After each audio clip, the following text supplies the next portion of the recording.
as. Oh, you are. Richard, seriously, how long does it take you to get ready? Not as long as you'd think it would. We're going live now. Okay. Hello and welcome to Unexplained Possibilities Podcast. I'm your host, Melvin the Crimson Taurus, and Niema can't be here tonight. However, she had hosting duties earlier in the week, and she took over for Ladies' Night. If you haven't seen that, go ahead, check it out, but only check it out after this show. So, as you guys know, if I'm live, that means I am not alone, and, well, tonight is no exception. Joining me are two Satanists who have agreed to drop some knowledge bombs for us tonight. And introducing first is someone I've gotten to know over the past few months. He's a bit outspoken, but also down to earth, all about that goth life, and the founder of the Order of Baphomet, Father Fear himself, Mr. Malice. Thank you. Pleasure to be here. Oh, I'm happy you're here too. And our next guest has appeared on Live Sci-Fi and Ghost Adventures. In fact, I was infatuated with him from seeing him on Ghost Adventures, and I'm happy he's here now. And, well, let's just say he has to be the most well-dressed man in the world. A very knowledgeable occultist who owns the Pasadena Ritual House. Not my name for it, but that's what people call it. That's what we go with. Please welcome the man himself, Richard-Lael Lillard. Hello, thank you for having me. And thank you for coming on. So we have a fun one tonight, guys, where we're going to hopefully put out a lot of information and kind of pop some disinformation bubbles out there. So let's see, where should we begin? Oh yes, I know. How many babies have you guys eaten recently? Mr. Malice? Maybe 5, I think. No, I'm just kidding. None. Well, I will tell you, I love children. I can just never finish a whole one by myself. Now, I bring that up for a reason. Because unfortunately, there is a misconception when people hear Satanist, they hear evil and bad guy and all that nonsense. And I think part of it is due to Satan being in Satanist. But is that actually the case? Richard-Lael, let's start with you. Do you think that's the case? No, that is not the case. Largely, you'll find that Satanists are really humanists. More than anything else is that I don't speak for every Satanist, of course, but the ones that I know, it's more about humanism. It's not about taking away anyone's rights. And one of the tenets of Satanism is to not harm living things, especially not children. So, no, Satanism is not that way. But I will tell you, do you know whose religion is founded on harming babies? Abrahamic faith. Maybe we can talk a little bit about that a little bit more, but it was Yahweh who commanded blood sacrifices, even sacrificing his own child. So, man's got a point. Yeah. Mr. Malice, I already know you agree with them, but tell us your point of view. So, I always say that I'm a philosophical Satanist. And by that, I do follow the doctrine of LaVeyan Satanism, so the Satanic Bible. But I look at it more as a book of philosophy rather than a religious tome. For me, it's akin to Friedrich Nietzsche's The Antichrist or Ecce Homo. It's a way to live your life. It's a way to look at the world. And I do believe that the left-hand path holds points that are significantly more valid in modern-day society than any Judeo-Christian construct that we currently have in understanding around us. As far as deities are concerned, I mean, you said, I'm the founder of the Order of Baphomet. I don't look at Baphomet as the Christian devil. The sigil of Baphomet was created in 1966 by Anton LaVey himself. He automatically went with what the Judeo-Christian faith was already doing as the ultimate adversary. It's adversarial atheism rather than actual Satanism. And it's a concept that people simply just seem not to understand, because the moment that you throw out the word Satanism, they're like, oh my God. So it's very sad to see the amount of absolute, unequivocal ignorance that exists among people, and their unwillingness to learn, more than anything. The videos that I create, and my channel is dedicated to calling out people that truly do want to cause violence and harm to people of other faiths. When we talk about people like John Ramirez, or we talk about Last Frontier Medium, or we talk about any of these people that encompass what I call evangelical extremists. Mm-hmm. These are people that are literally sitting there saying that the time for prayer is over. We need to take action. What are they taking action against? So I'm sorry, my friends, they're talking about us. So I take a stance, an active stance against that. That if you're going to spew hate about an entire group of people, I'm going to call you out on your shit.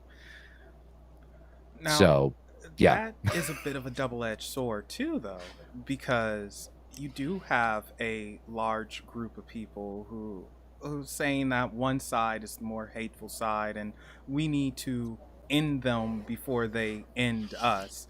And you don't want to play into that. You don't want to go on the offensive and give someone the tools to say, for instance, like, oh, he's cursing me, like they curse me and my family, and they ruined my life and this and that.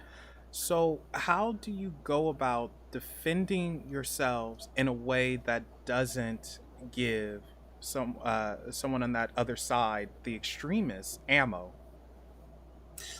Well, the extremists. Okay, how do I go about defending myself with that?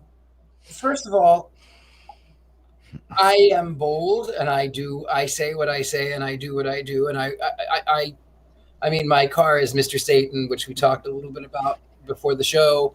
How do I defend myself against them? I kind of play into it. Do I give them ammunition? No, but everyone wants there to be a bad guy. They want there to be a supervillain, and in everyone's story, they think they're the hero. So fine, you want a bad guy, you want a villain? I will give you that villain. I will give you what you want under the same notion. When they think that you have all of this supernatural power from their supreme supernatural evil being, then they are actually afraid. It's such a strange dichotomy. Mr. Malice? Wait, before we get to Mr. Malice, no, well, it's something I always say, and I like using this as an example for people to understand a bit better. In the Bible, they say that Lucifer rebelled against God and angels, whatever. But I like saying this. If God is all-seeing, all-knowing, then he probably knew what was going to happen, and he wanted it to happen, because just like you said, Richard-Lael, every hero needs a villain. Every story has, whether it's a comedy, a drama, whatever, every story has a hero and a villain. And if there isn't a villain, one is created. And, so perhaps there isn't a true way of defending yourself, because no matter what, you'll be the villain. But Mr. Malice, go. I mean, I'm commenting on what you just said. I mean, I guess I would say, I think if God exists, at worst, he's incompetent. At best, he doesn't give a shit. I don't think that God is, it also depends on what God you're talking about. Are we talking Old Testament or New Testament? Because it changes. Like when we talk Old Testament is, fire and brimstone and wrath and, fear and all of that. Children and enslaving your and cutting your wife's hand off. Yep, exactly. And then if we're talking New Testament, well, that's when we get into this like benevolent, all loving, all forgiving fucking God. Yeah, the hippie so stage. It's hell. He creates hell for the first time in forever. So he loves you, but he'll send you to hell to burn forever. Exactly. It seems like we both like George Carlin. But he loves you. Exactly. Major time. Big league bullshit. Yeah. So, that's what I think on that comment. I don't think God, if God exists, I don't think God knew what was going to happen. I don't think he's all knowing. I think that's just like how we comfort ourselves. Personally, I don't think God does exist. At least not in the Judeo-Christian concept or idea. I mean, I am polytheistic. I do believe in multiple gods. So it's difficult because when I tell people I'm a philosophical Satanist, it throws people the fuck off. Mm-hmm. Like it throws, because the only thing they hone in on is Satanist. That's like their focus point. And it's like, you have to understand, like, I look at Satanism as a philosophy, not a religion. Right. So theistically, I'm not a Satanist. Do I follow the left-hand path? Yes, I do. But that is not inherently satanic, in and of itself. Like, when we talk about Satanism, we can go down the list of different sections of Satanism that follow and practice differently. There's Levian Satanism. There's the Satanic Temple. There's Luciferianism. There's a very long list of different subsections within that of itself, just like there is in Christianity. There's Baptist and Protestant and Catholic and what have you. So it's one of those things that it's a little irritating when people get kind of thrown off by that, and that's the one thing that they focus on. Mm-hmm. Because I look at the 9 satanic tenets as being a guideline to live your life. I don't think one should turn the other cheek. I don't think one should give into psychic vampires. I don't think one should sacrifice the indulgence of the flesh for the sacredness of a faith. I think that all things that bring us physical gratification bring us higher in ascension of spiritual awareness. It's something that has been brought to us to do that, which is why sex magic exists, right? Because sexual activity heightens the senses. It brings you higher, into the spiritual plane. So I look at it as a book of philosophy, but theistically, no. So yeah. And I quickly have to say, hello, Angie. Angie is in Slovakia, and it's like 3 a.m. over there, 2 a.m., 3 a.m. It's very, very early. Hi, Angie. So, hello, Angie. Hi, Bonnie.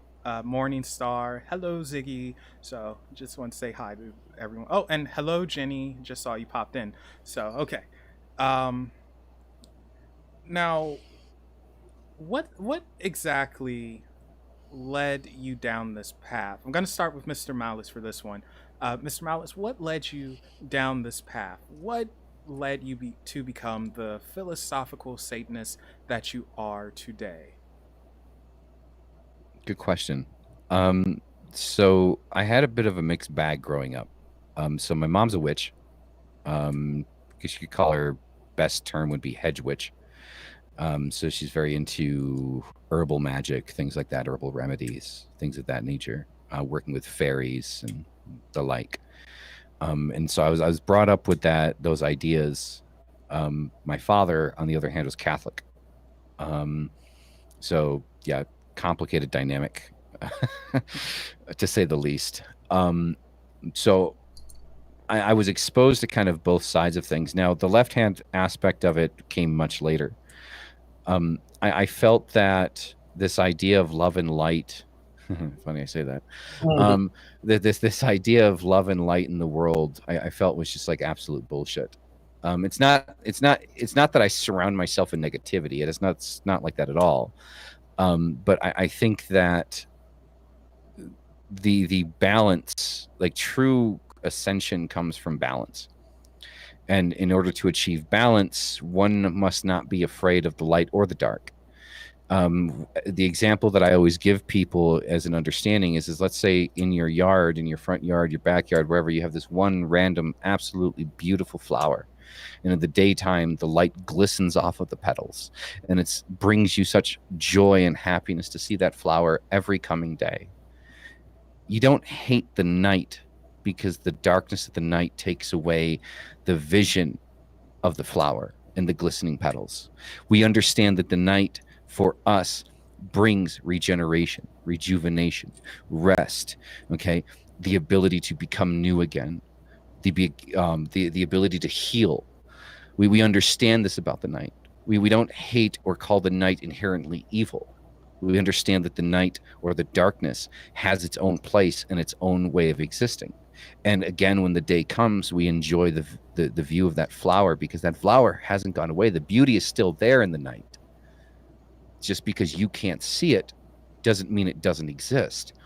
And the balance comes in understanding that the universe, nature, and us as human beings are both, well, light and dark. I don't like using the terms good and evil, because I think good and evil are intention, not inherent, right? And the example I give on that is that if we think about the American legal system, this is the best example for people to understand. We can agree universally that killing somebody or taking a human life is wrong. However, if you're in a state like Texas or Florida or something like that that has a castle law, and somebody breaks into your home and you take that person's life, it is universally agreed upon that that action, though generally wrong, was done in self-defense, and therefore the intention was not done in malice. You know, and it's let go. There's an investigation, and they will literally tell you, good kill. You know, so we can see by that example that something that we can view as inherently being evil, that the action itself isn't evil.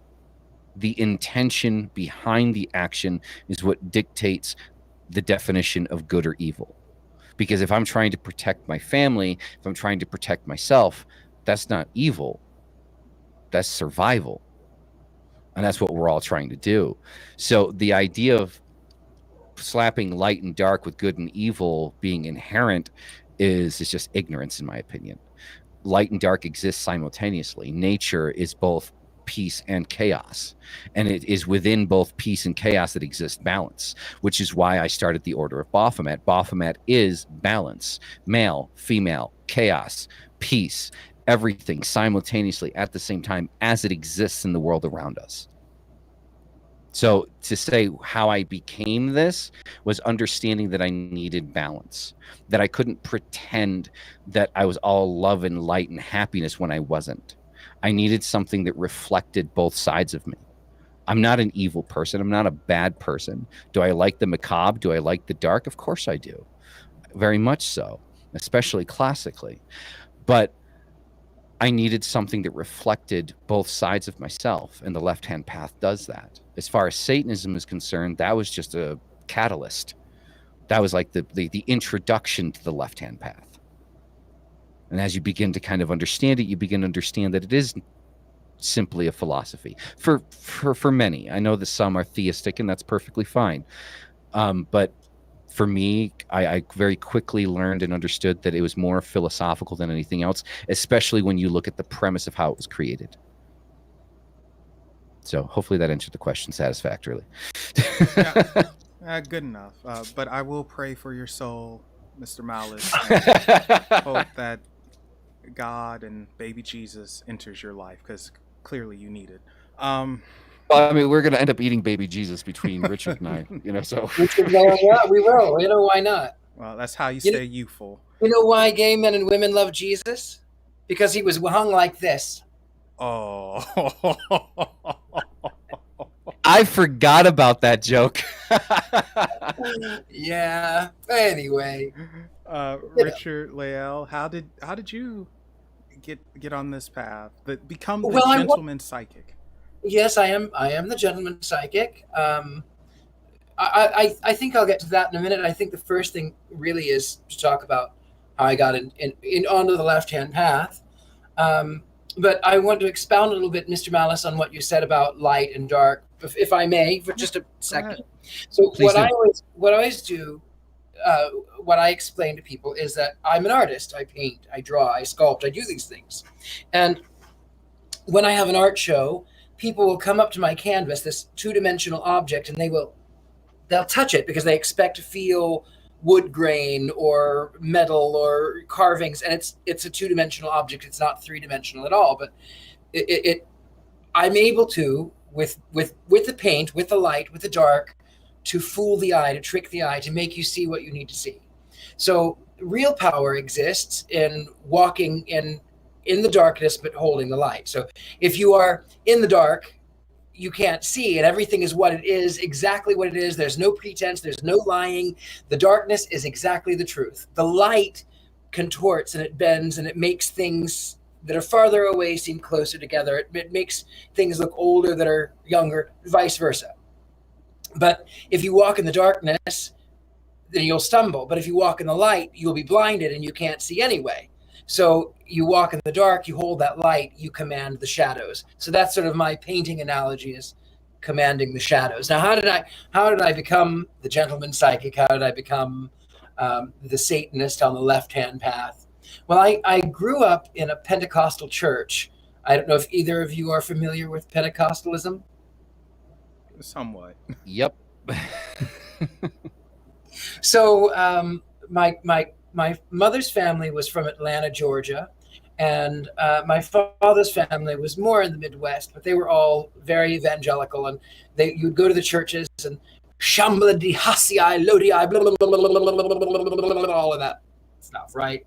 And I remember when I was really little, and I was an odd, awkward, gay kid that wore a suit and when nobody else did, and I enjoyed it and I loved it. And I remember my brother-in-law, my late brother-in-law, he's now passed away. I remember my brother-in-law preaching at this little country church. I was about 9, and talking about the 7 deadly sins and the sin of pride, and he got down to a point where he said that the liberals in California want to abort babies, and that they would protect the homosexuals, and that they said that you could tell in the womb which child might be homosexual. And he said this.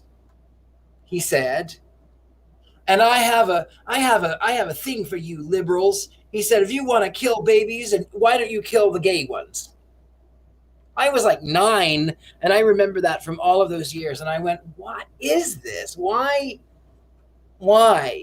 And on that note, if God is all-knowing, and if homosexuality is a sin, why did he put the G spot for the men in the anus, number one? And number two, why, and to put it boldly and bluntly, why does a penis fit there? Okay? If God didn't want it, a penis would never be able to go there. It would never, ever be able to do that, but it does.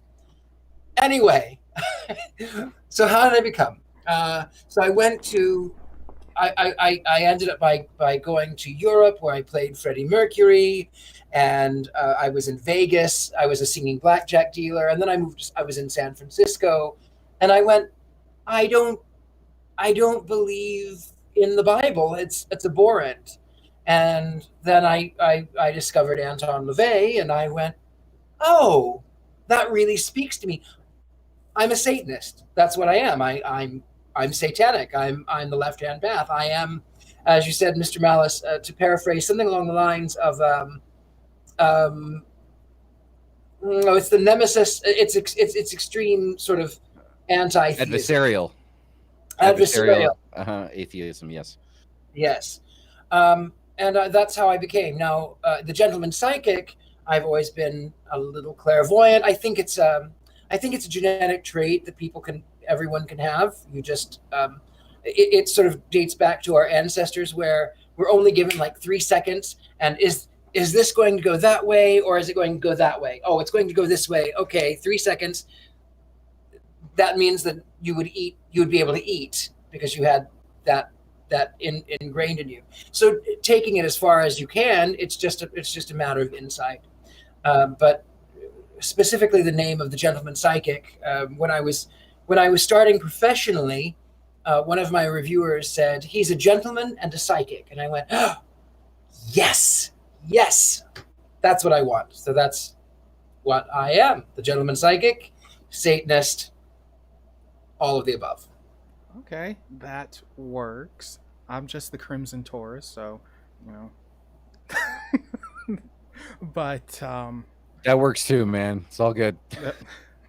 but it is interesting the paths though, how we get to where we are, and I don't know. Could you imagine that if you didn't find out about LaVey, if you stayed within the Pentecostal church and you just muscled everything and with them speaking in tongues and all that stuff, could you imagine where you would have been? I mean, that's pretty borderline satanic itself. Just let me say, it's pretty satanic. It is. I will tell you. So within the Pentecostal church, I remember as a kid, I would hear the stories about the devil, and I would hear that he was the most beautiful angel, and that and I would ask, I would go, but how are there other religions that have these same things? This virgin has a child, and then he dies, and then is resurrected in all of these other ancient religions. And they would say, the devil knew the Bible, and so he went before God because he lived it, so he created it before God did. So I went, wait, he cheated before God did it? He created, but doesn't that make God okay, all right, that's strange. But I remember even as a child, I had fantasies about the devil, this most beautiful, radiant being. And I think whether or not I had ever found Anton LaVey, I think I would have more than likely been a Satanist without it. Okay, so no matter what, this was almost predestined. It was going to happen. Speaking of sort of predestined, I want to tell you about my name. So my first name is Richard-Lael, and the surname is Lillard. And I told my mother, when I tell you, you'll understand why. I told my mother, I said, Mother, you named me the Antichrist. She says, no, I did not. And I said, well, I didn't name me. So the name Richard is Middle English, which means powerful ruler.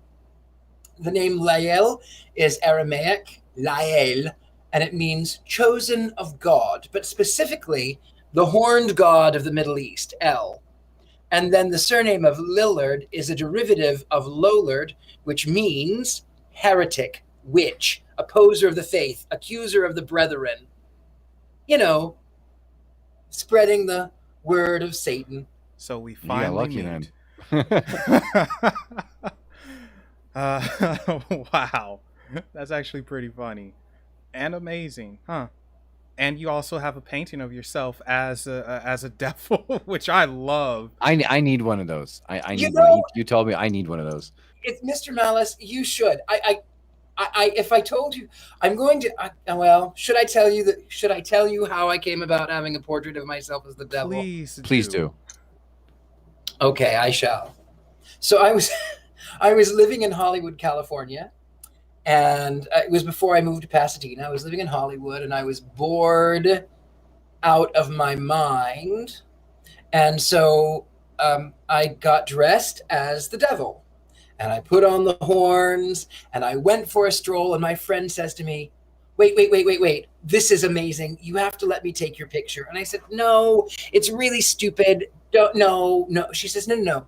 The lighting is perfect. The clothing is perfect. You'll love it. And I said, fine, take the picture. And then she took the picture, and I went, oh, I love this picture. So I put it on my business cards. And then people would say, oh, I want a reading, or oh, I want a picture. And I would say, sure, I'll give you one, but in exchange for your immortal soul. And they would either laugh or they'd go, no. Well, I remember I was in Hollywood one day, and this man comes up. I want a picture. I don't have money, but I want a picture. I have to. And I said, it's fine. Yeah, you can have a picture. It's fine. He goes, really? Yeah, you can have a picture. I said, in exchange for your immortal soul. He goes, so I could have a free picture? Yeah, you don't believe in souls anyway, do you? So he said, okay, he takes the picture.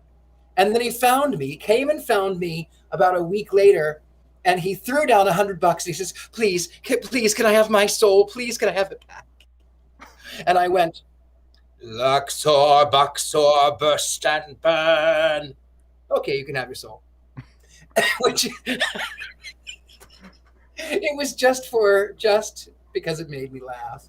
And then I took that picture on my card. I was creating the Addams Family model, and I was looking for portraits for the gallery. And there was my business card. It was exactly the perfect size. So I created in miniature a painting of me as the devil in the dollhouse, which is the name of my book, by the way, which I'm writing. Anyway, so time went by. I decided to get a portrait done, and I was going to have myself as one of these 18th century dukes or member of royalty. And they sent me back the digital copy. They said, "Oh, if you like it, we can continue." And I went, "Ugh, my head is tiny and crooked, and I hate it." I said, "You know what? I have this picture. I have it. I love it. I know I love it. Just paint this picture. I've already paid for it. Paint this picture." So a few weeks later, I got the portrait of me as the devil. And then it was featured on Ghost Adventures and on Live Sci-Fi and a few other shows where. Yeah, I personally love it. I think it's freaking awesome. That's awesome. And Angie, she just said, "This is the best business PR strategy." So.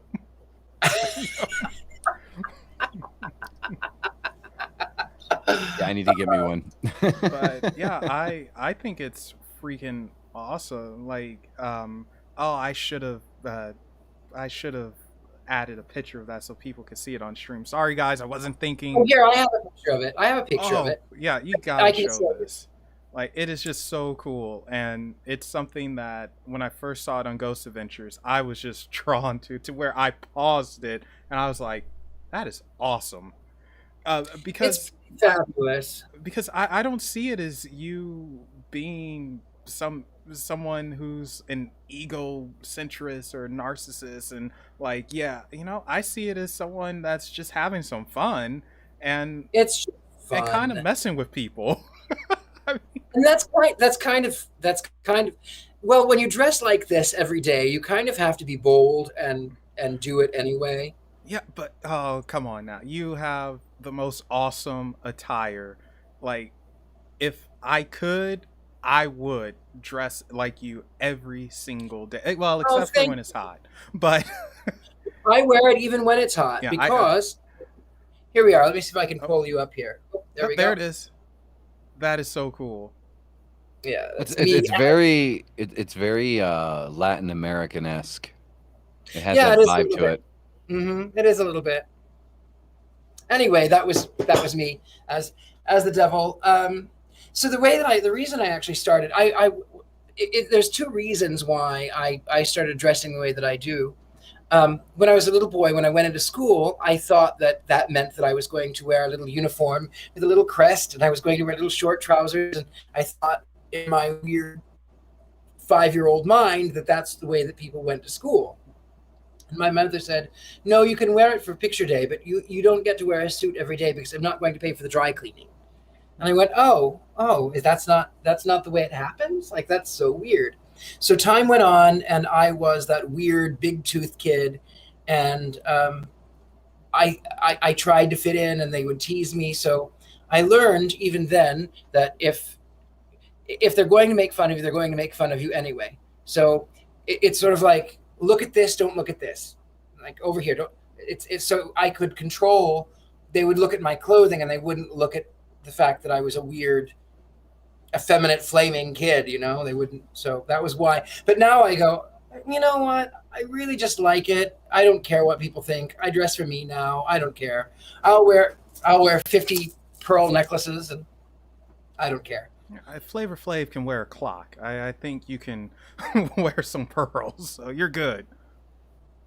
But I just think it's so awesome. Like, I love your attire. I love how you dress.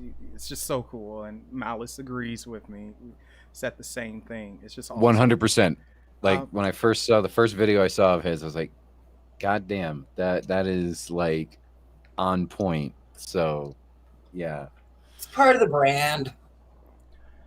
Now, okay, so Richard-Lael, you said that you are clairvoyant, and I've seen, of course, since I've seen you on a few programs, like, I've seen how you work, and it's very interesting because you use dowsing rods, and you also have your tarot cards. Which, by the way, what is the name of the deck you use? For your I have here. I'll show you. and my leg is going to sleep. Wake up. I have a couple of different decks that I use. The ones that I use frequently. Well, first I'll show you this one. This is the one that gets featured a lot. You can still get these. These are the Gypsy Oracle cards, and they're sort of 19th century inspired, early 20th. You know, these are lovely little, where's the camera? Lithographs. So, you know, that's what they do. Oh, where'd he go?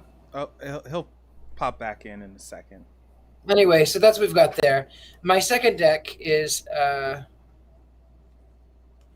one that has become my favorite. This one comes from my friend Adam Bashane, and with sorry about that. Oh, Dark okay. Interiors is the group that he's with, and these have these wonderful little poems on them. So the name of the deck is JMC Lenormand, but they're out of print. These are 19th century reproductions in the 70s. Welcome back. We missed you. I didn't leave. I had to stop the camera because it froze for some reason. Frozen cameras. Yeah, I'm enjoying that deck though. I've been looking for something like that. Well, thank you. You know, like I said, this one it's a very rare deck. They're Swiss, but it's a very rare deck. Lenormand, Lenormand, fortune-telling playing cards, authentic reproduction of famous 19th century deck in full color, complete with instructions, Swiss made. So they are. They have these little poems. Let me find a good one here for you. The slumbering moon, when it rises near, means great honors are bound to appear. When moonbeams fade, the omens grow ill. Remorse will invade with an unpleasant chill.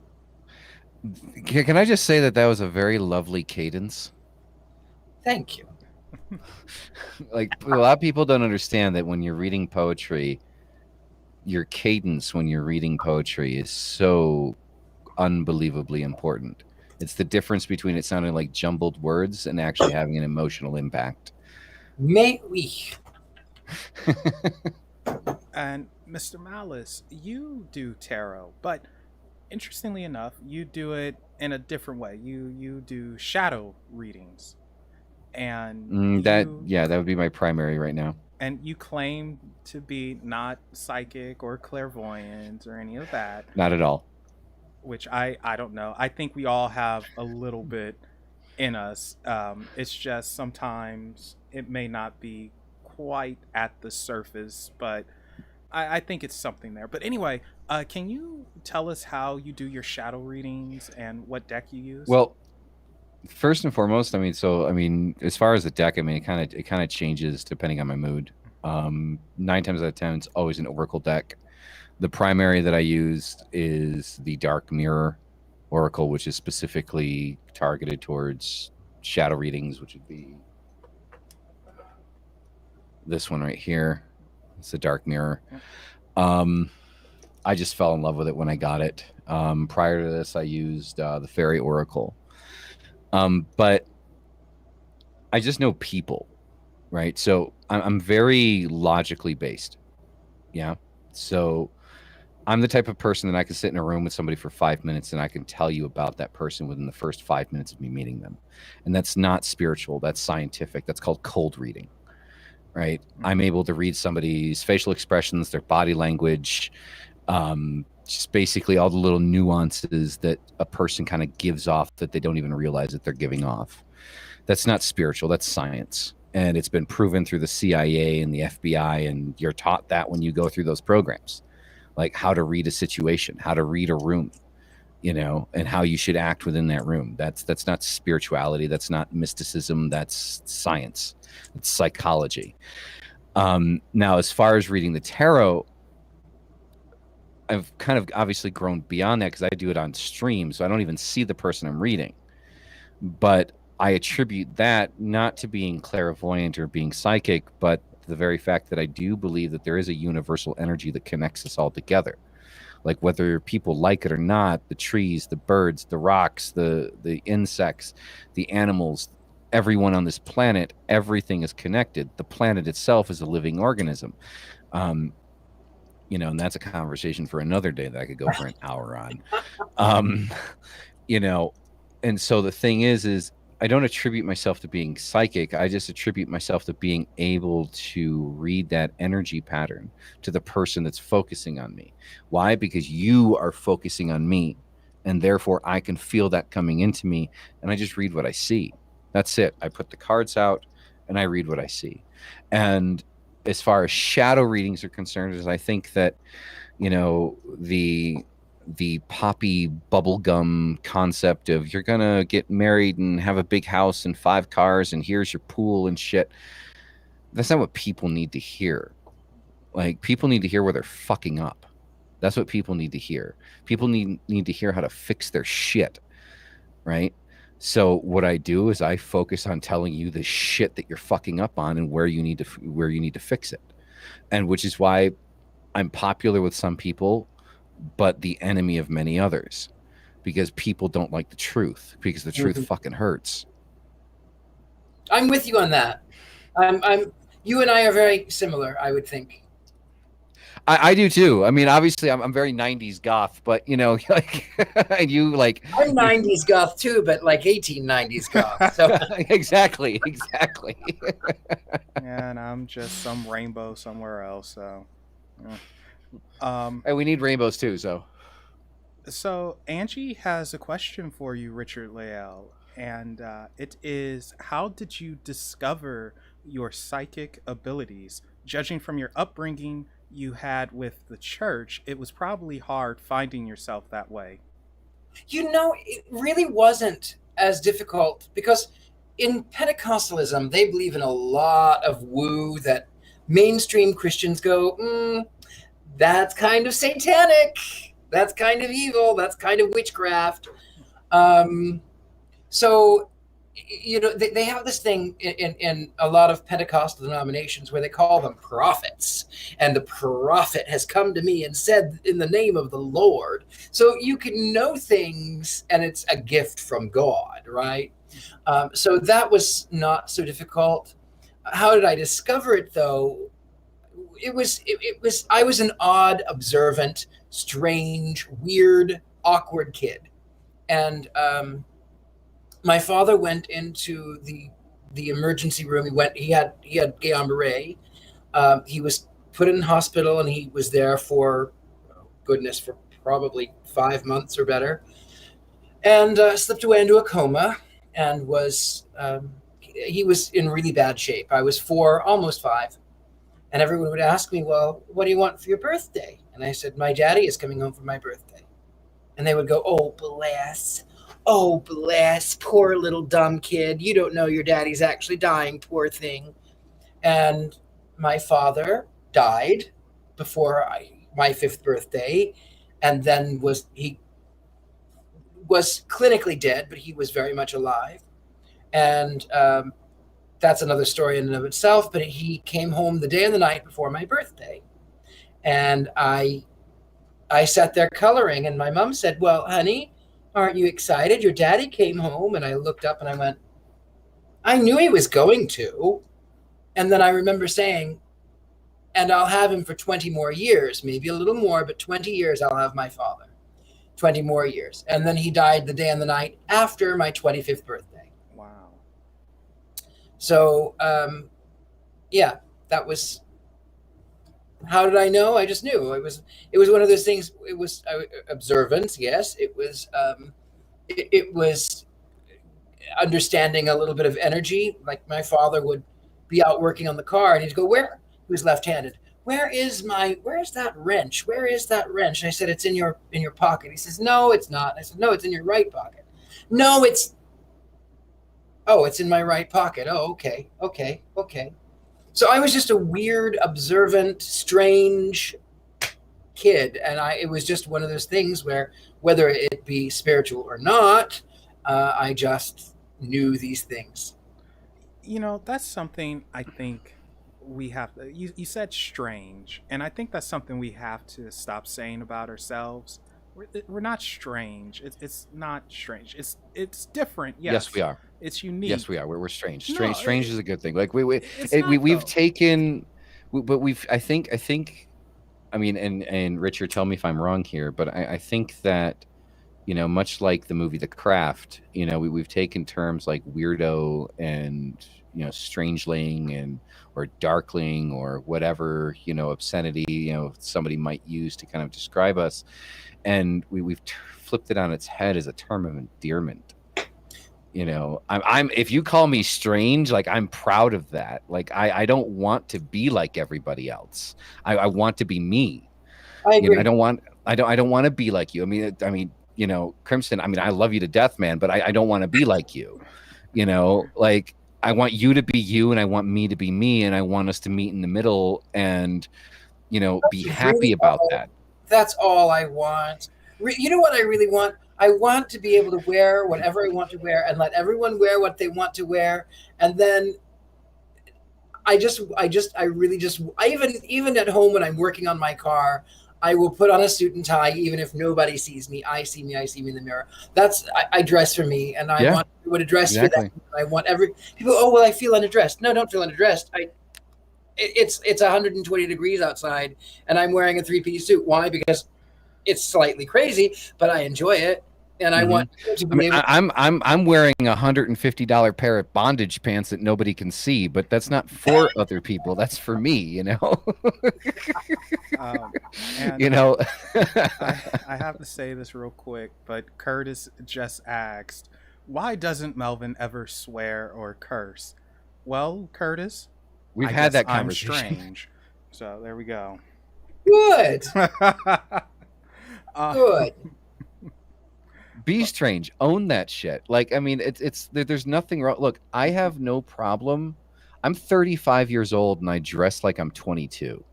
Okay, or at least that's what people tell me. You're a boy. So, I mean, I look at clothing. You need to have fun with your clothes.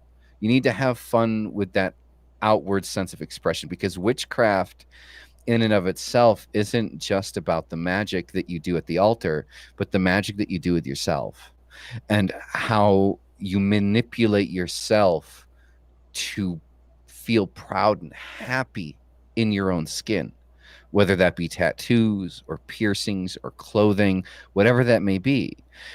So if you think that not swearing makes you strange or out of the norm, because I swear like a fucking sailor, and I have no qualms with the F-bomb. Boy, thank God this isn't PG. The thing is like, if you think that makes you strange, but you're comfortable in that, then own that shit. Own it. Be one with that. That's who you are. And if anybody gives you shit about it, I will knock them the fuck out. All right? Because that's you. And you are lovely just how you are. I concur. You are quite lovely, Melvin. He just reminded me of a Christina Aguilera song. So, did I? Who did? Both of you, actually. What's the name of that song? You are beautiful, no matter what you love. I think that's Christina Aguilera. Anyway, it doesn't matter. You're gonna put me on a 2000 nostalgia trip, and we don't need that. People don't need to know my musical taste. That's bad enough. I said Christina Aguilera, so let me, some AC/DC. That's what you just reminded me of. Some Thunderstruck. Well, that's good too. The funny thing is about music, it's very. I've been on several shows, and usually when they introduce Satanists, they always introduce us with heavy metal, and that's fine and good. It's fine, but I really am more Mozart than I am Metallica. It's just who I am. I'm anything. I'm depending on what the mood hits me. Like, I'll listen to anything. Like, I love jazz, progressive jazz. I love metal. I love hip hop, classical music, opera.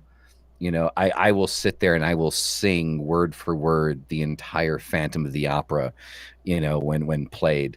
So like, it's just music for me, because of my father. He was a musician, is my lifeblood. So like it doesn't matter what it is, just matters on what the mood is. So I think lumping Satanists in with like heavy metal music, it's the obvious go-to, ignorant, but it's the obvious go-to because the musical genre that has been most associated with Satanism or the left-hand path has been metal.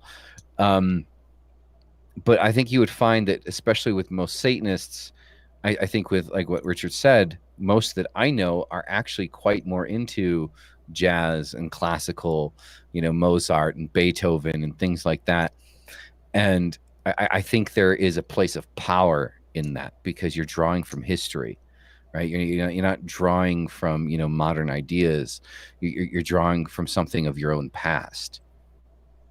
So I think that's where that comes from. And I think, Richard, with you being, clairvoyant and, being, aware of these types of things, I think you would concur that, in your ideas, you're a very old soul. Am I an old soul? I feel like I'm very old. I feel like I am very, very old. But that's, I've lived 1,000 lifetimes in one since I've been alive. Mm-hmm. No, of course. I understand. So Angie added on that Lacrimosa by Mozart was probably metal back in the day. So there you go. One of my there's a band named after it, so I would think so. Now, I have to go back to this because Malice, again, you said that you're not clairvoyant, psychic, blah blah blah, all those clairs, everything, all those, but you channeled Baphomet, and well, you did you not? That was an accident. That was an accident. I'm not sure because, if it was an accident, I don't think you would have channeled him. You wouldn't be as devoted as you are.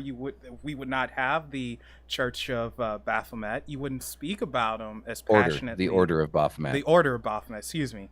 You wouldn't speak to him as passionate about him as you do. You wouldn't hold rituals. You just wouldn't. So I don't know if it was an accident.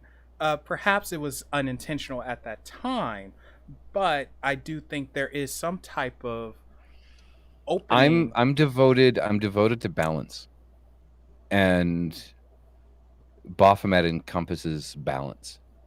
At the end of the day, I'm honest with people. I'm not going to sit here and bullshit people like many people on the internet do. Like a lot of people would like to twist the truth and make you think something that isn't true. There's a very high probability that Baphomet was a misunderstanding in language. That's where Baphomet was born. The idea of Baphomet was the Templars' encounter with the Turkish and the Arabs. Muhammad. Exactly. And they understood it Baphomet. So there's a very high probability that the Baphomet that we know today, that was taken by Aleister Crowley and many others, was a mistranslation. Does that make him any less relevant? No, I don't believe so. Not at all. But on that basis, I'm not comfortable sitting here and telling you that, 100% unequivocally, this was this entity. That may or may not have been a mistranslation back in, 12,000 AD. And I think it's important to understand that, right? Like there's a lot of people out there who will sit there and give you false histories on the creation of a deity because they want to curve your understanding of things. Now, there's one thing that people know about me, and the one thing I take full pride in is I don't lie.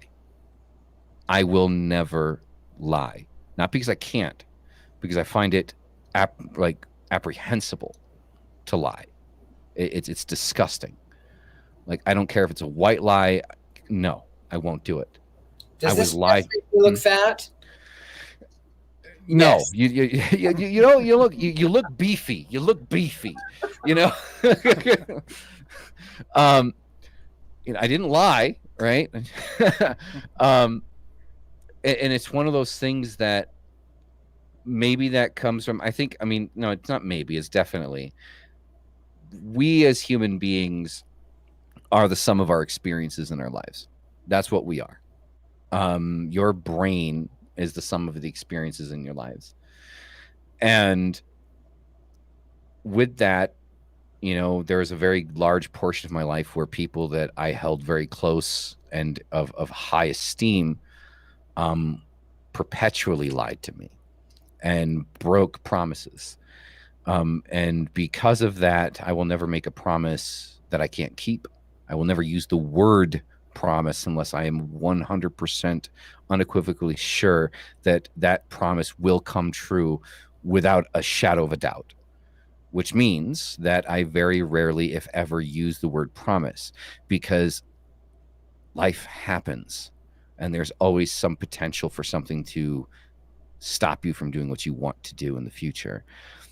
And when it comes to just generally lying to people, I think I watch these evangelical extremists that I call them, and that's all they fucking do is lie and manipulate and steer situations to make things fit their narratives. And therefore, I took the stance that I will not lie. I have do a it. story about evangelicals when we get back to it, but I want to put a pin in that. Okay. Go on. So, when it comes to channeling Baphomet, yes, inside of myself, I feel that I did. I've been devoting ritual work to Baphomet for a good 5 years, if not more. And I had my first experience with automatic writing, something that I've never done before. I bought a leather-bound book with Baphomet on the cover as something I would call like my left hand path book. I have 2 leather-bound books, one for general ritual work and one specific to the left hand. And when I opened that book, I drew my sigil at the front page. I drew my incantation. I called my incantation to cleanse the book, saged it, salted it. And when I turned the page and I started writing, I essentially blacked out. I was not inebriated, so it was not the wine. And 4 pages later, there was an entire explanation of what the left-hand path should be and what the left-hand path is. With the left-hand path is not the path of darkness or the path of evil. The left-hand path is the understanding of the necessity of balance in life and the fact that we are not afraid of the darkness. We do not look at the darkness as evil, that our entire concept or construct of good and evil is completely faulted just from the very conception of Judeo-Christian values. And I keep reverting back to that. Just like Richard said, it's Abrahamic. It's the same concept, is that the idea of good and evil is created in the understanding of light and dark. We talked about before, Crimson, about the idea of black magic. Black magic is based in racism. A lot of the people that came over to the United States during the slave era, that were from Africa, that were people of color, did have practices that were very similar to voodoo and things like that. And the people of that time would call it black magic, not because it was evil, but because the people that were doing it were people of color. So that's where the term black magic comes from, which is why I don't use the term black magic, because it's based in racism in and of itself. So this concept of white and black magic, or good and evil, light and dark, it's just completely convoluted, and it's just absolute bullshit because people don't understand what reality is. And the very fact, exactly. And the universe is balance. And I will keep going back to that. If you want to live a fulfilled life, find your balance.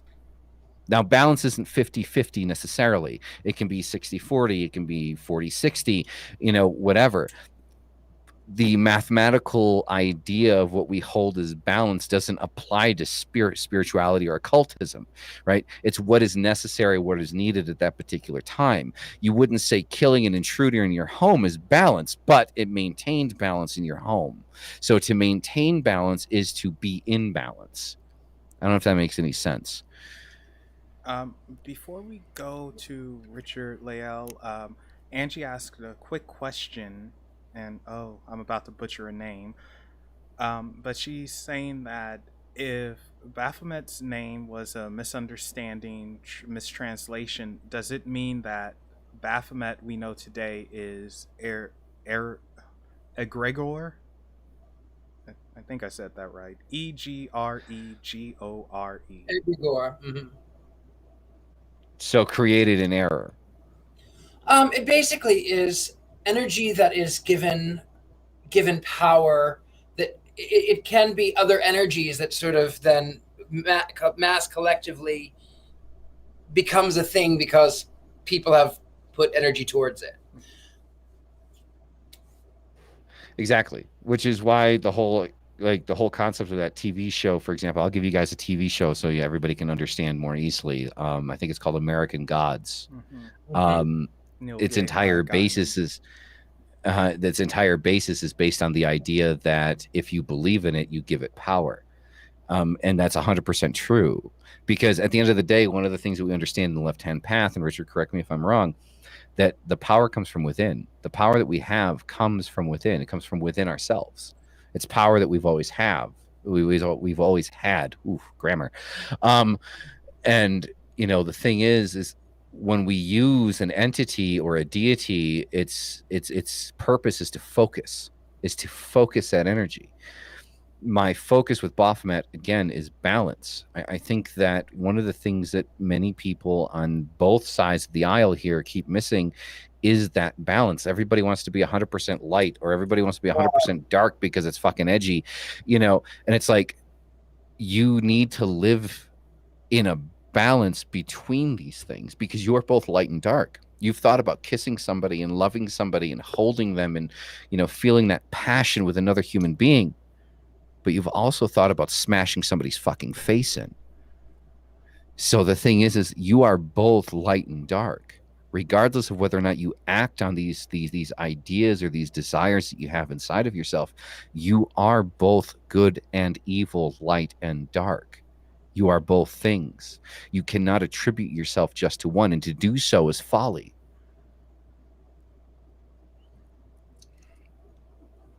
Well stated. I'll circle back around to you, Angie, in a minute. Okay, so sorry about that. Didn't mean to cut you off. It's just something she was saying in response to Malice, but I'll circle around to you.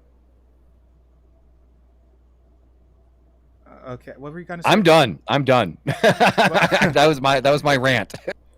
Yeah, all good. What were you gonna say, Richard-Lael?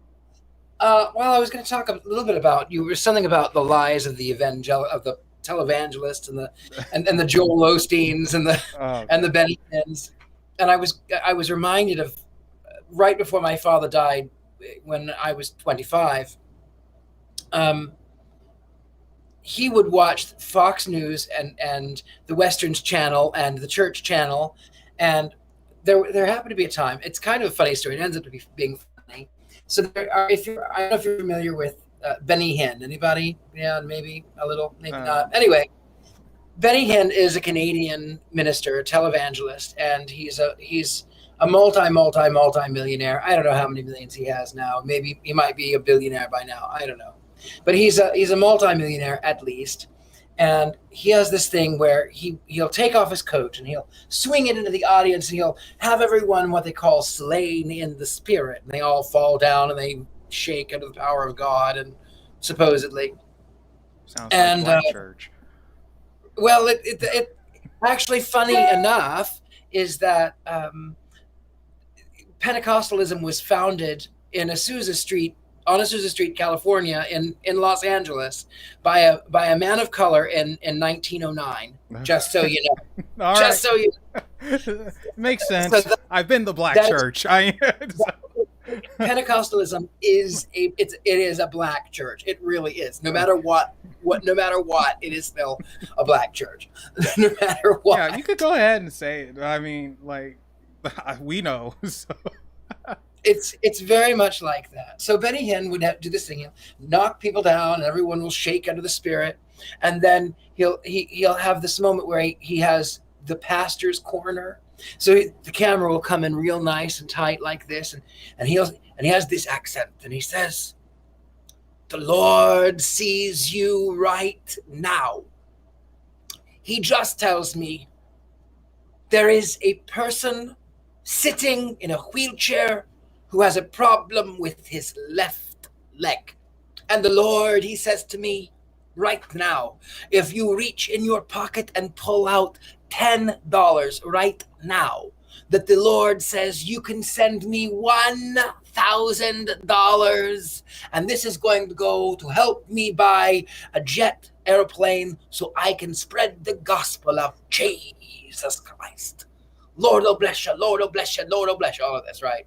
Now, this happened. This is actually, I'm quoting. And my father, who had had a stroke at this point, and he was sitting in his wheelchair, he had trouble with his left leg, and tears swell up in his eyes, and he opens his wallet, and he takes out a $10 note, and he says to my mother, honey, always call my mother honey, I feel led of the Lord to send Brother Hen $1,000. And I went, Dad, what are you doing? He goes, well, the laborer is worthy of his hire. I said, Dad, he's trying to buy a Learjet. He has a $100,000 Rolex. He drives Rolls Royces and owns multi-million-dollar mansions. Do you really think that your piddly $1,000 is going? Well, but the Bible says that to give to the Lord. And I said, where do you think the fucking Nigerian scam artists learned it from? They learned it from the fucking church. Exactly. Hello, sir. Well, I would like $1 if you can, and I promise you, you will get $1 million back in your bank account. But the story gets really funny with mine, because my father, he said, honey, write that check. And my mother goes, okay. She sat down and she wrote a check for $1,000. But my mother, like you, Mr. Malice, she never wants to tell a lie. She always wants to be honest. She always wants to be as honest as she can. Always, always, always in everything. And so she didn't want to lie to my father, and she didn't want to send $1,000. So she goes to the post office and she does her business. And 2 days go by and my father says, honey, Did you send that check to Brother Benny Hinn? And my mother, as honestly as she could have been, said, I mailed the envelope yesterday.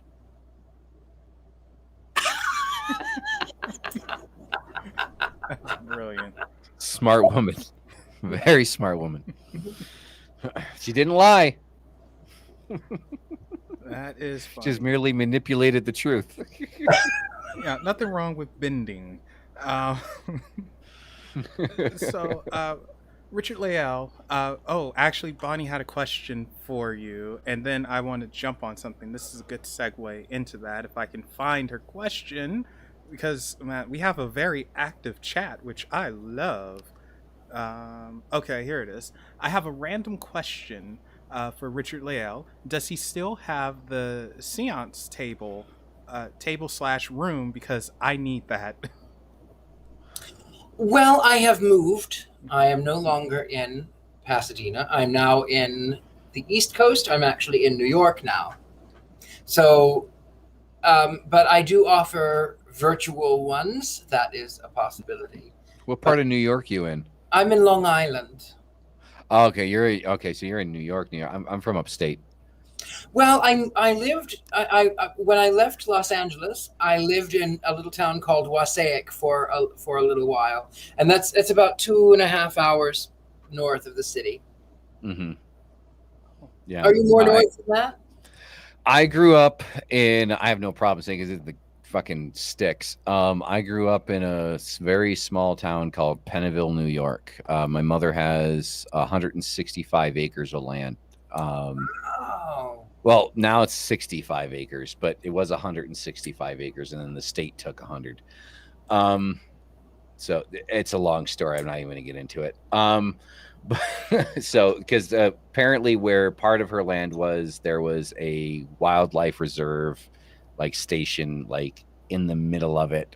And so they basically kind of worked it out that 100 acres towards the back would go to the wildlife reserve and be owned by the state. So So there's 65 acres of land currently in upstate New York, and I grew up with no neighbors. Wow. So very close to nature. I do miss looking at the sky and seeing the stars. It is lovely. It is very much so. I'm just in the ghetto, but you know. So, now speaking of the Pasadena Ritual House, interesting place, and how many spirits do you think pass through there, Richard-Lael? Oh, I wouldn't have any. I wouldn't. There's no way that I could even begin. I don't That know. many. You know, because I was before we started today, I rewatched some Ghost Adventures and Live Sci-Fi, and you know, you have a very interesting way of using your dowsing rods, and when they were on the Ouija board, and when you pulled out your tarot cards, and Mm-hmm. like, was that you channeling? I have channeled. I'll tell you a funny story about channeling, and I don't mean to take up time, but there was a funny story about channeling. So I had I go through the gatekeepers. You know, one of them, I have my key here. I go through one of the ones that I go through is Papa Legba in the hoodoo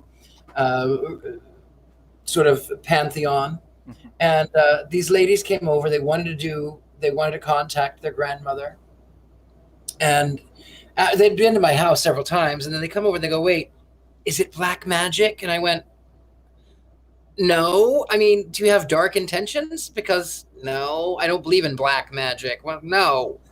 So I do my ceremony, and I bring this in, and we bring in the grandmother, and I'm like, I can't understand her. And then the woman starts speaking Spanish. I don't speak Spanish, so I went, "Oh, okay. Well, You'll see. yeah." So I went, you go ahead, you talk to her then.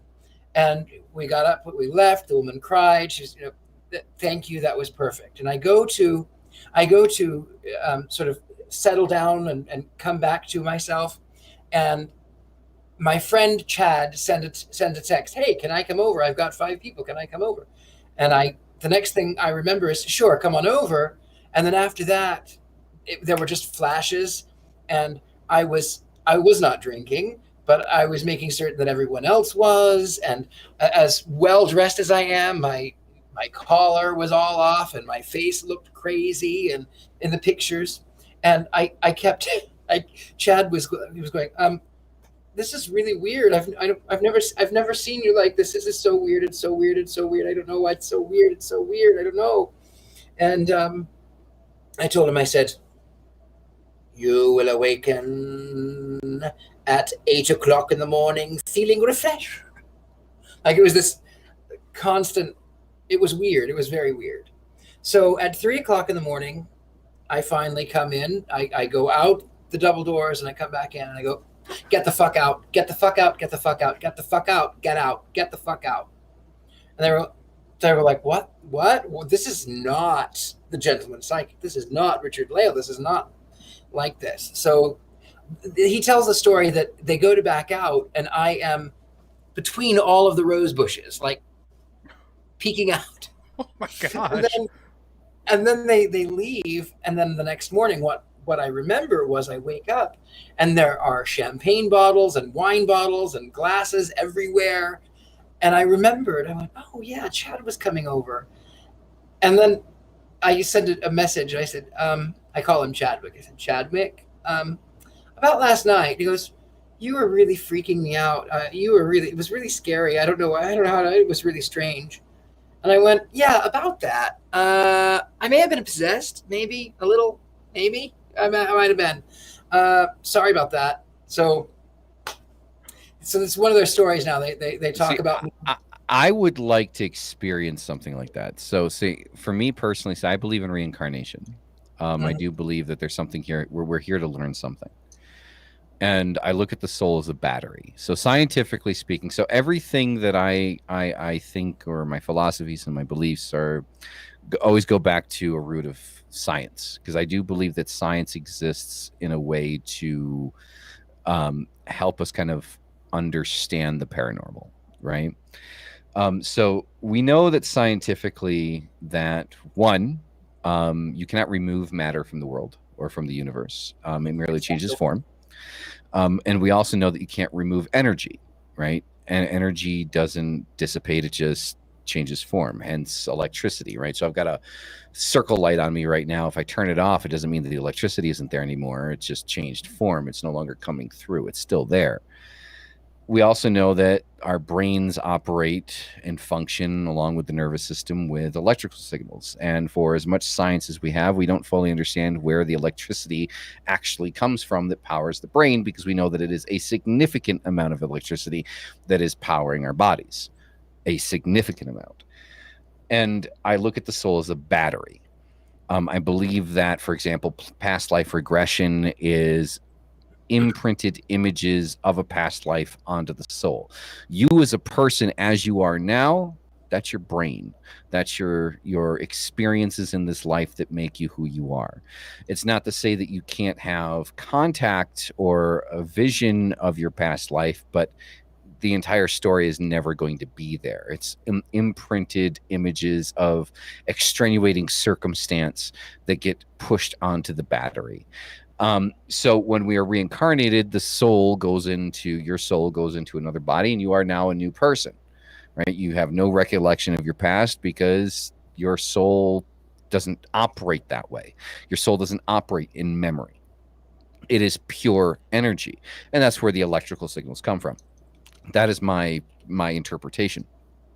Now, the reason I'm saying I would like to experience something like this, what you're talking about, and I'm frozen again. I'll fix it in a second.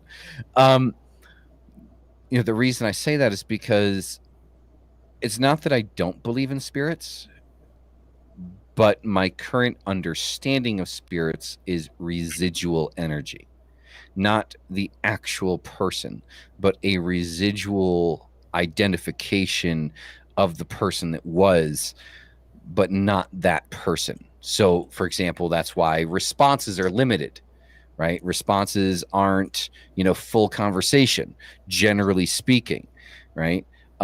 When people like, for example, Last Frontier mediums sit there and start talking about that they had full-fledged conversations with Anton LaVey, and that the Anton LaVey spirit sexually assaulted her, I call bullshit. Because I don't believe that the spirit or the soul functions in that matter. So, Richard, I'm curious, now that you've heard my understanding of spirit and soul, what say you? I think you're very wise. I think you're very astute. It was Madame Blavatsky who really shook the world in the 19th century as being an occultist, a witch, a medium, a psychic, whatever you will. And in those days, spiritualism was really big, and people were spiritualism was everywhere. It was literally everywhere. But Madame Blavatsky says, no, these people are not actually talking to dead people. They're not. They're talking to an essence. So I do feel like that is part of what is happening. I do feel like that there is limited conversation. I do feel like that as far as like in mediumship, talking with someone who is deceased, sometimes it is oftentimes bringing that energy with them. Mm-hmm.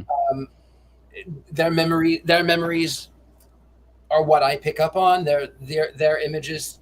Again, like you said, they're connecting with you. They're focusing their energy. I can connect with that energy. So as far as like there being actual dead people that you're communicating to, I don't know that that's a thing. But I also think that time and space are illusions. I think that it's possible. It's quite possible that some of these people in the 19th century who thought they were talking to the ghosts were actually seeing people in the future, because time and space are not real. It's it's a persistent illusion. I agree with that. You I can just definitely agree with reminded that. me of something from Resident Undead, the paranormal investigation team, and Adam Kimmel and Becca. I can't think of her last name, but Becca is a psychic, and they went to Madison Seminary, I want to say, and it was so weird because they went there. Like, Adam Kimmel owns the place, and they went there before a few years ago, and they were communicating, and they got some interesting response. And then a few years later, they go back there, and it was quite weird because they got responses that sounded so familiar, and it was like deja vu. And they were like, "Oh my God, I think we're communicating with ourselves from the past, or us from the future," something like that. And it was just so bizarre. So you saying that time and space is an illusion, and then me recalling that, it might be something to it. Well, there is a story about how I interacted with myself, and I'll tell the abridged version. I know we're coming to an end. Yeah, well, you could take as long as you want. Don't worry.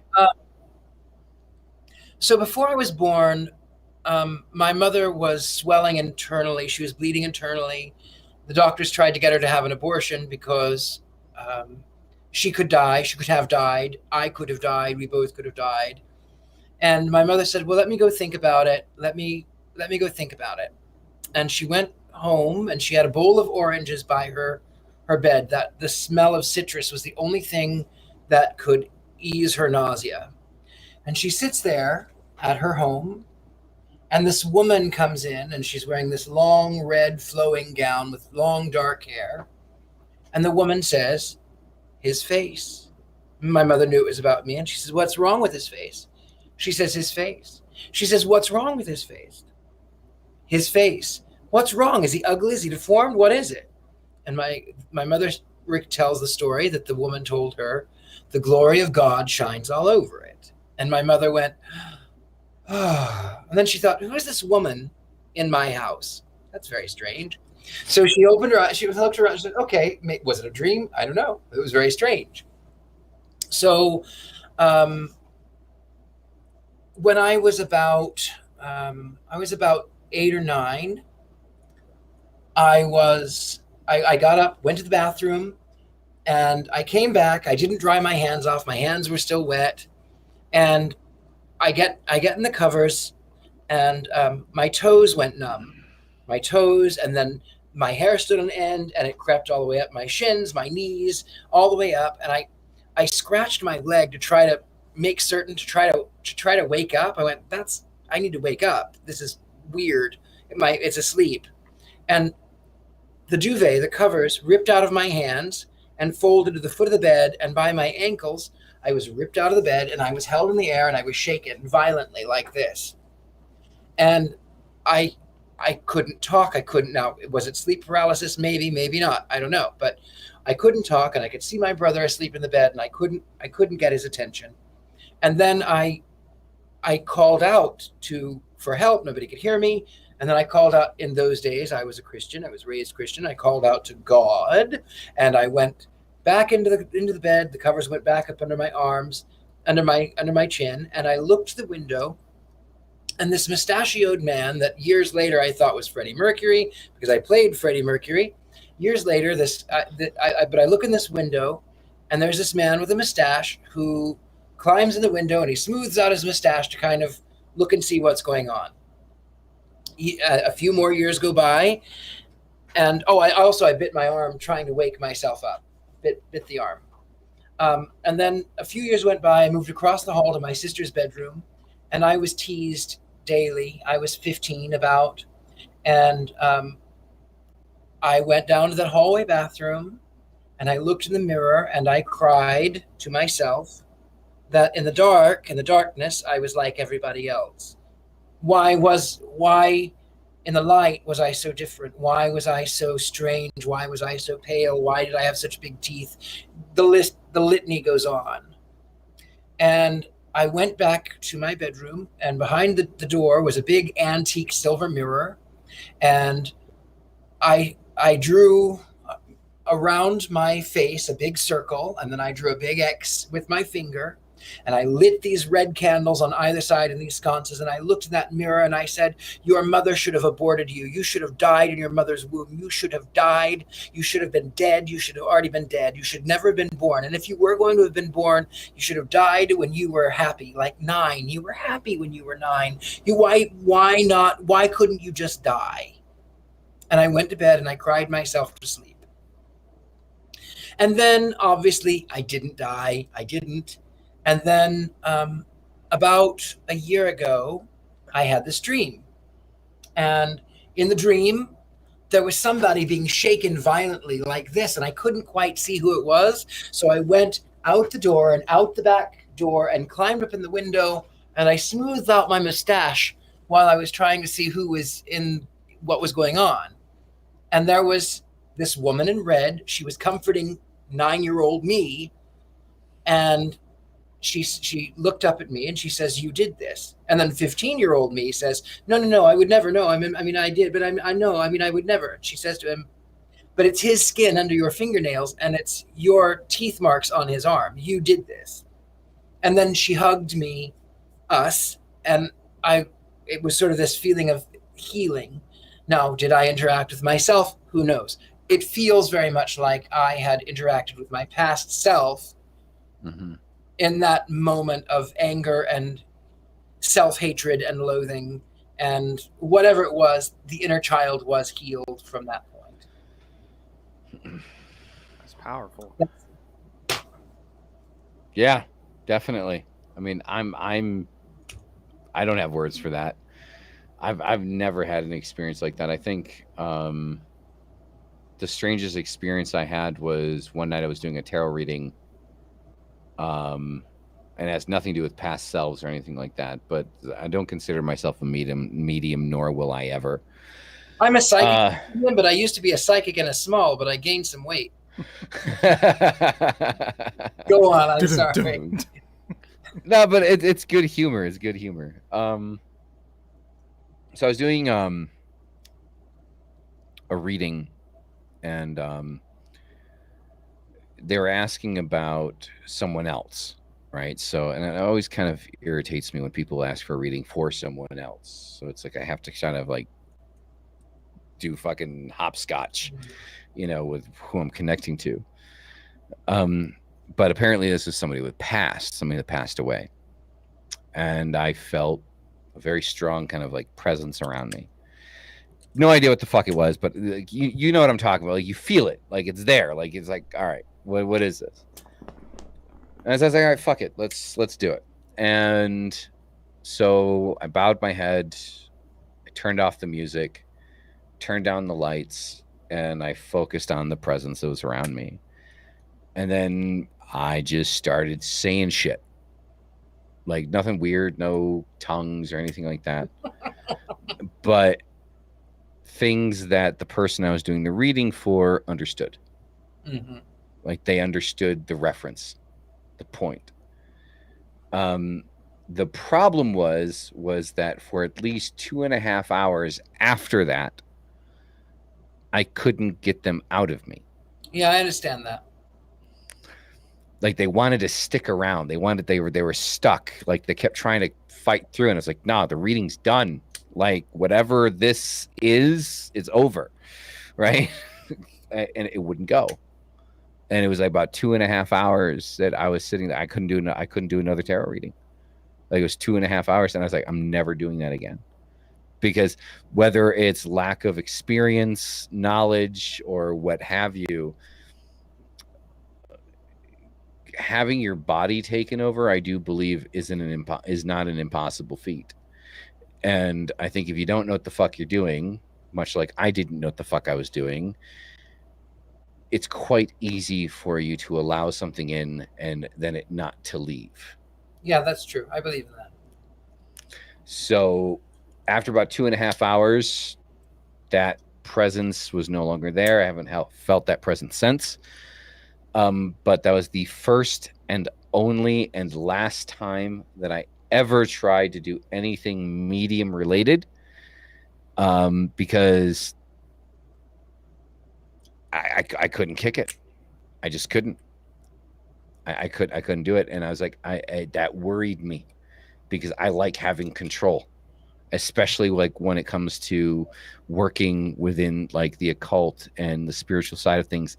I like working in a space that I know what the fuck is going on, and I know what it is that I need to do. And in that situation, I didn't know what it was that I needed to do, and it was by pure chance that I used things that my mother had taught me many years before to kind of expel what was there prior to or before, like, I lost complete control. Now, would I lost complete control? I don't know.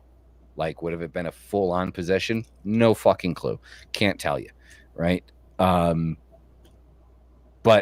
I can tell you that it felt like it was going that direction. So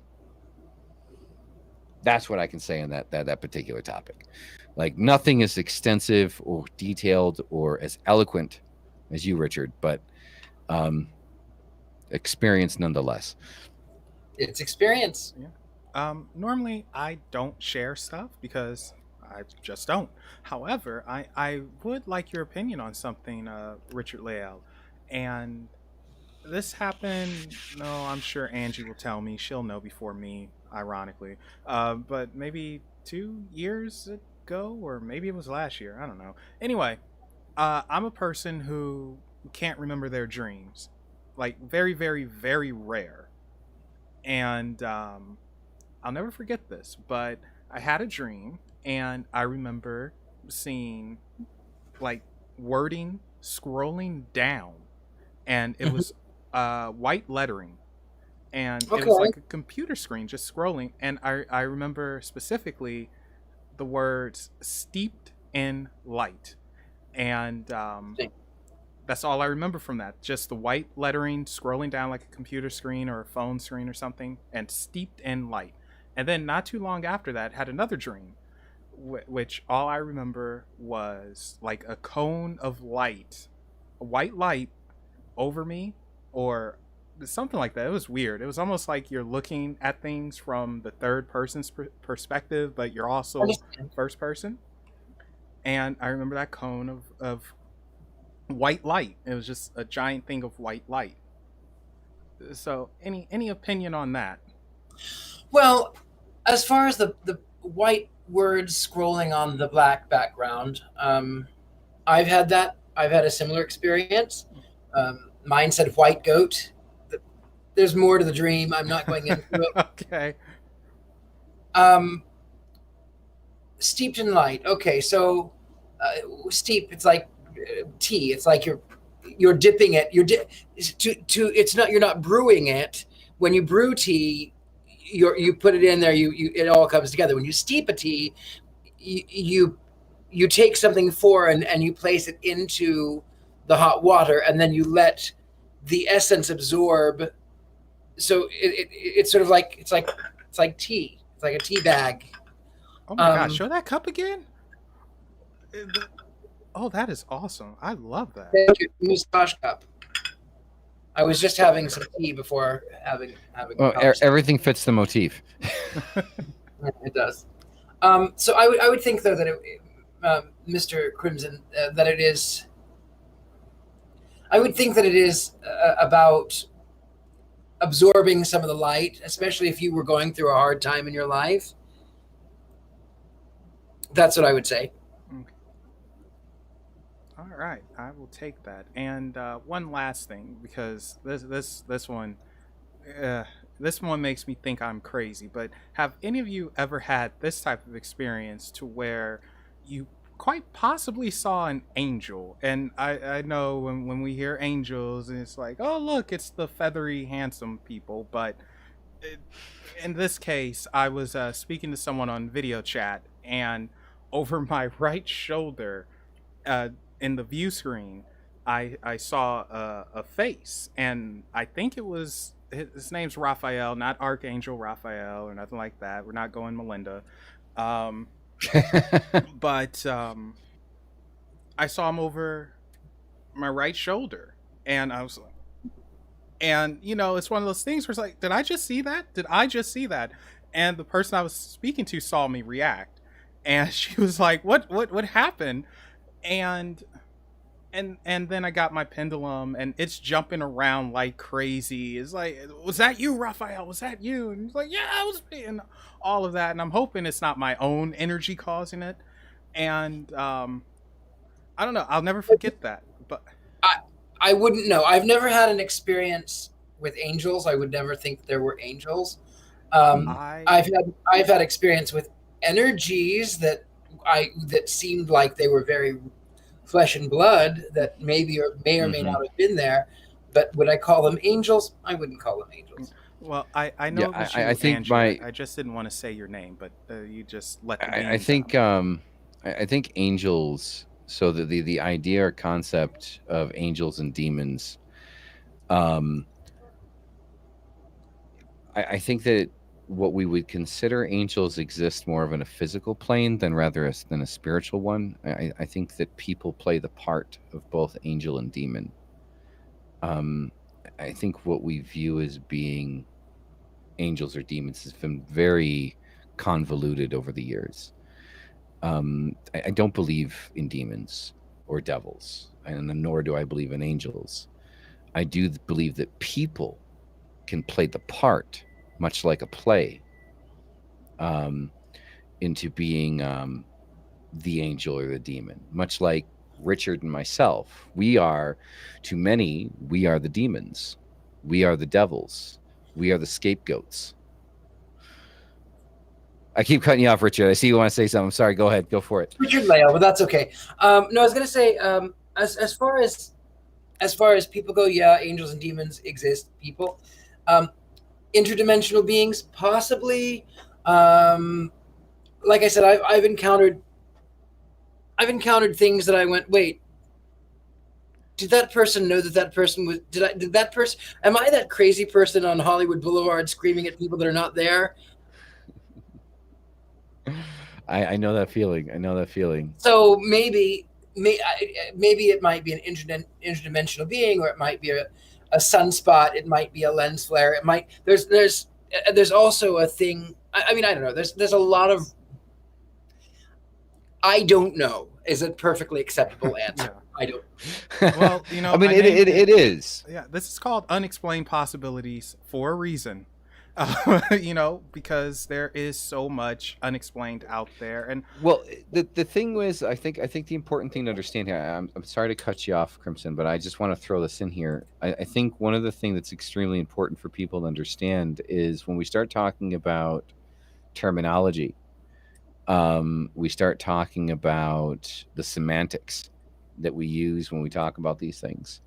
It's important to understand where these terms come from. And when we start to look at angel and demon, we can directly trace them all the way back to ancient Greek, and the definitions are significantly different than the Abrahamic or Judeo-Christian concepts of what these things are.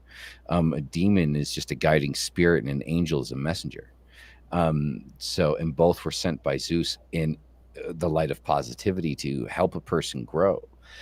So I think it's important for people to really look at the background of these things instead of accepting the Hollywood fanaticism, like these fantastical ideas in stories that are created in movies and books, because you're only blurring your own lines. You're only creating an understanding for yourself that is falsified from the root. You need to look at the history of things. You need to look at where they come from. End of Days is a complete bullshit movie. It's fun for the action, but it's not, it's not accurate in any way. Neither is Constantine. Fun for the action, wonderful to watch. Supernatural is absolutely amazing. One of my favorite TV shows. Does that mean that you're going to sit there and use it as a guidebook to teach you about the things that exist? Fuck no. Well, I know one person who does.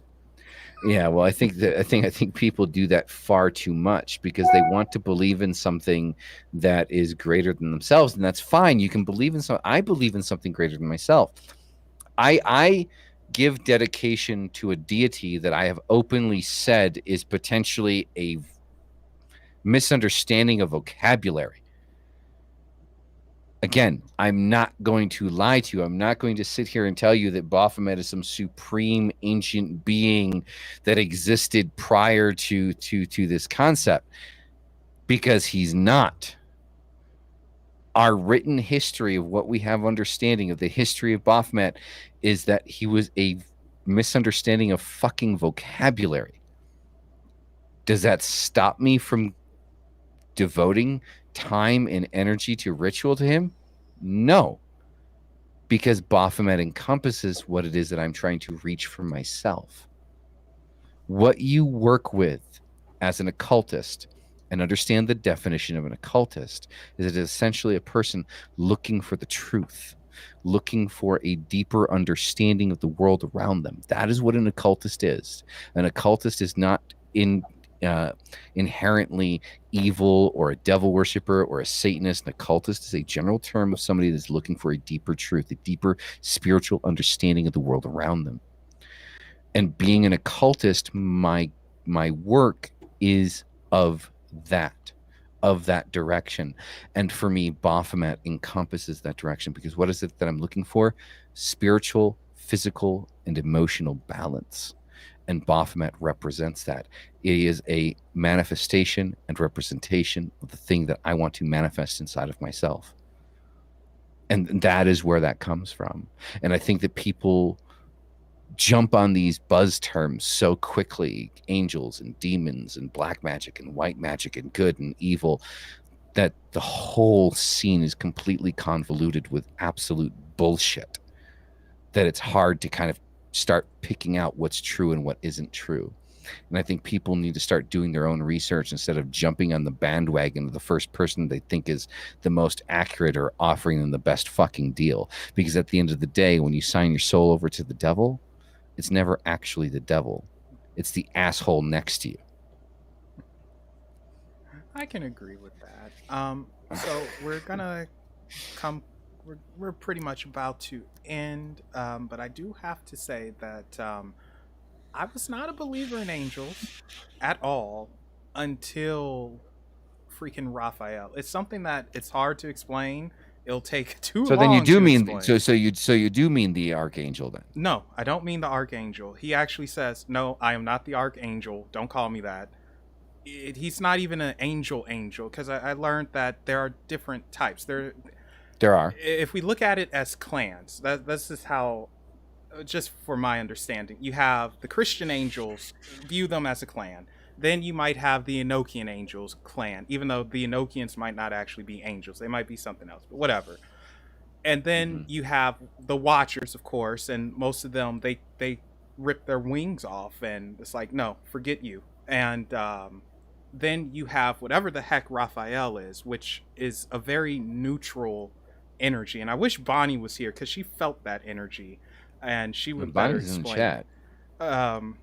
Well, I do have video of her using a Ouija board and that energy coming through, and it was painful for her, but oh well. But I do have to say that. So I would normally 100% agree with you, but I can only 80% agree with you.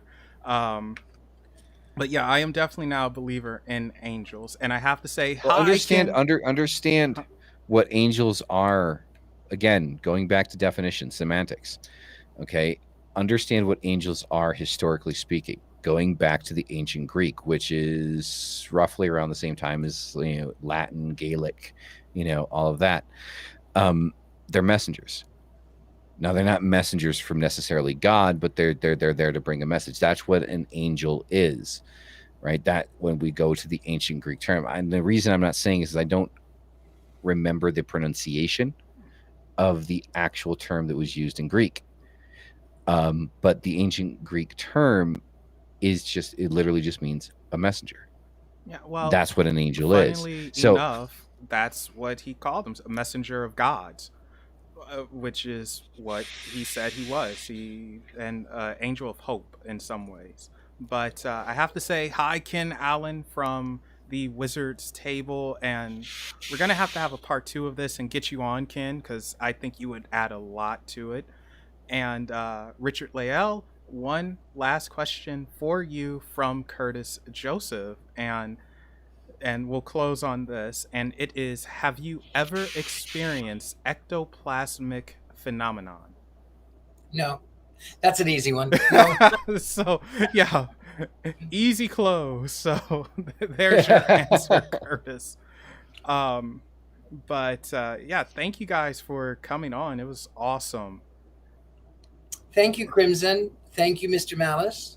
Thank you, Richard-Lael. I would actually like to have a conversation with you later at some point in the future if you're up for it.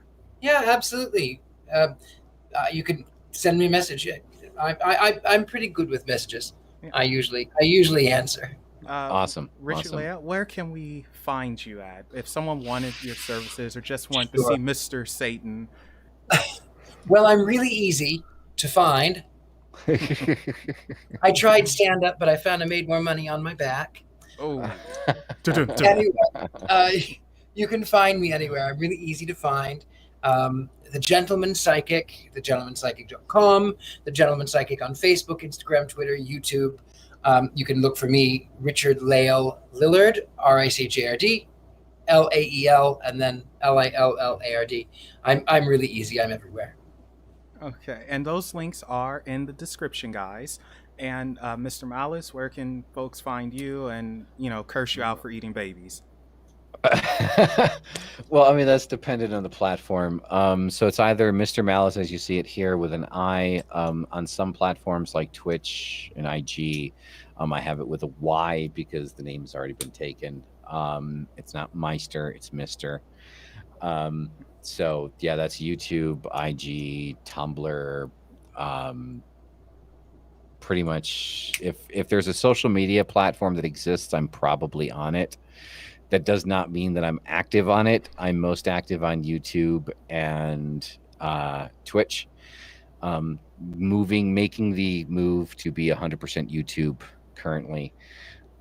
So yeah, if you guys have any questions, anything like that about the Order of Baphomet, what the Order of Baphomet is about, then by all means hit me up. If I don't mean to sound like an evangelical, but I like to say that if you're looking for balance, that is what the Order of Baphomet is about. Not so much Baphomet, right?